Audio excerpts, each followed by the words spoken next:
How to protect kids playing contact sports. Sports are fun as well as great experience. Kids who play sports will learn lasting lessons about being active, but also about cooperation, adversity, and respect. However, some sports, contact sports like football, lacrosse, and hockey, are more risky than others. As a parent or coach, you can help protect kids in these sports by ensuring that they have the right equipment, play safely, and aren't overexposed to contact. Part 1. Using protective equipment. 1. Wear the right gear. Contact sports usually require some kind of protective equipment, i.e. pads, helmets, shin guards, face masks, and others. This is for good reason. No one should participate in a contact sport without proper gear. Make sure that your children or players are all sporting the right items. In soccer, for example, players wear shin guards covered with long socks. In high-contact sports like American football and hockey, the gear covers almost all the body: helmet, shoulder and abdominal pads, elbow and knee pads, and sometimes shin guards. Make sure that the equipment fits properly. Usually this means that the item covers the area it is meant to protect. It should also be snug. Do not let kids grow into equipment. Gear should be in good condition. Kids should never wear cracked or broken pieces of equipment. Inspect gear frequently to catch and replace broken items. 2. Use helmets or head protection. Helmets protect kids' most important body part during contact sports, the head and brain. Studies show that concussions are much more damaging than we once thought, and children are especially vulnerable. Using proper head protection is vital. Always use helmets designed for the sport you're playing. A football helmet is not appropriate for hockey, rugby, or boxing. Check to be sure that the helmets meet safety standards set by the Federal Consumer Product Safety Commission. Use head guards even in light, contact sports. Players often go without protection in soccer, for example, despite head blows from heading the ball. Opt for safety, instead. Helmets should fit snugly on the head and not shift backward or forward. 3. Sport the right shoes. Contact sports also require certain kinds of footwear.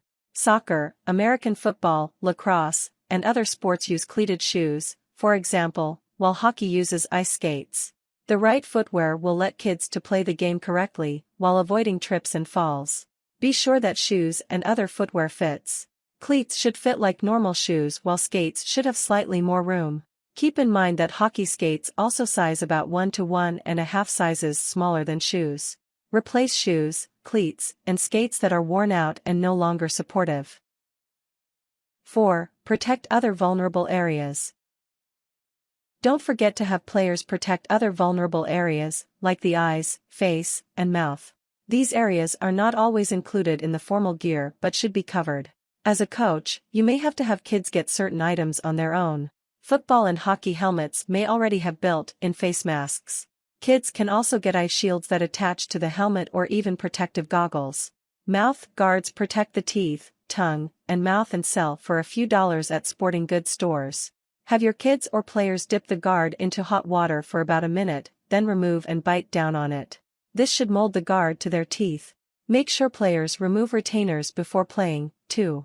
Consider a neck guard for hockey, to protect against accidental skate cuts. Boys may need a jockstrap and protective cup for the groin. Part 2. Teaching players proper safety. 1. Teach the rules and proper techniques. In sports, rules are in place to protect. Tell your kids or players to think of them not as limits but as safeguards so that everyone can enjoy the game, stay on the field or ice, and avoid injury. Teach proper techniques and behavior, as well. Warn players about all illegal moves and infractions, like tripping, kneeing, chop, blocking, elbowing, and late hits. If the sport is American football or rugby, kids should also know proper tackling technique. In youth football, tacklers should have their heads up, for example, engaging the opponent with the shoulder pads. They should not lead with their head. For hockey, young players might be allowed to body check and should know the right technique, too. To give a clean check, you want your shoulder to make contact with your opponent's chest. You are not allowed to hit with your elbows or stick, you can't leave your feet, and you can't make contact with the head. 2. Teach kids to be aware at all times. As hockey players learn from a young age, keep your head up. Young players should be aware of what's going on at all times during a game, even if they are not directly involved in the play. Not paying attention can in fact lead to accidental or non-accidental injuries. Warn players never to put themselves in vulnerable positions, if they can. In American football, for example, the kickoff can be a dangerous play and requires extra awareness. Wide receivers should be careful about running patterns where they can be blindsided, like a crossing route. In hockey, puck carriers shouldn't look down when stick handling, because they open themselves up to devastating body checks. Hockey players should also be very careful when going into corners to get loose pucks, since a check from behind can send them head first into the boards. 3. Instill respect for others. While players have to be aware, they also have to pay lookout for other players and their safety. This is basic respect. A player might be able to hit an opponent from the blind side. It might even be legal. But taking advantage of a vulnerable player is not respectful or good sportsmanship. Some contact sports have cultures of violence. Big hits and intimidation are praised. Players learn by example that they should target opponents, lay them out, or destroy them. As a parent or coach, warn and discourage children who make dangerous plays and don't praise them. Say something like, "You hit number 20 from behind.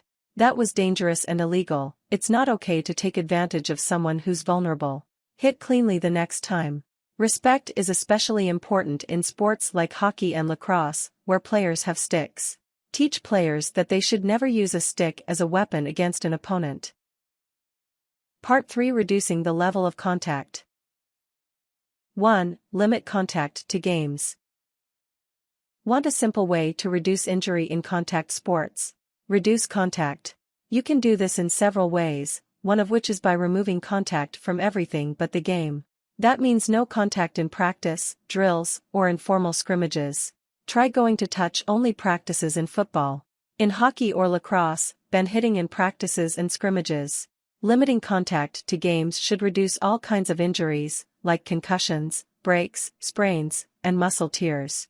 Reducing the number of blows to the head is important, particularly as we learn more about the effects of concussions on the brain. Getting rid of contact in practice could lower the total blows to the brain by 1/2. A study in football also showed that players take more low-level blows to the head in practice than in games. 2. Alter the rules. Another way to protect players in contact sports is to alter the rules slightly. Some people might argue that changing the rules will undermine the game. This is not necessarily true. Hitting and contact are key parts of some games like rugby, but it can be reduced in others without affecting the overall sport. In a youth league, try raising your concerns with league administrators and propose safer rules. Get rid of heading in your soccer league. You'll actually be in line with the U.S. Soccer Federation's new guidelines for youth leagues. Lacrosse and hockey are not always played with hitting, either, and usually restrict body checking until about 12 to 15 years of age. Women's hockey normally does not allow body checks, even at the highest levels. Switch to flag football. Some communities in the U.S. have started to eliminate tackle football in favor of non-contact kinds, at least for kids. 3. Switch to non-contact sports. The easiest way to protect kids in sports is to remove contact entirely. Kids don't need contact in order to benefit from playing a sport. They can learn all of the same lessons about teamwork, winning, losing, competition, and sportsmanship from non-contact kinds. Consider a team game like baseball, basketball, or volleyball. Field hockey is a fun and exciting game, as well. Individual non-contact sports are great for exercise and learning, too, like tennis, swimming, and track and field events.